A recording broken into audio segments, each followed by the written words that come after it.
ជារបងក៏បានសូមជម្រាបសួរលោកយាយលោកតាអ៊ំប្រុសអ៊ំស្រីលោកពូនមីបងប្រុសបងស្រីជាពិសេសលោកមេបា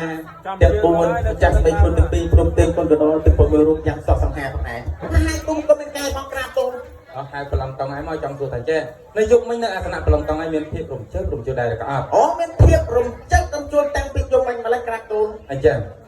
មិនដឹងថារំជើបរំជួលនោះមកពិសេសគេដែរហាក់ណាម៉ានមិនដឹងហាក់ណាម៉ានមកធំអស់លេងងៀតមិញដល់ខាងកូនបន្តទាំង3ដែរ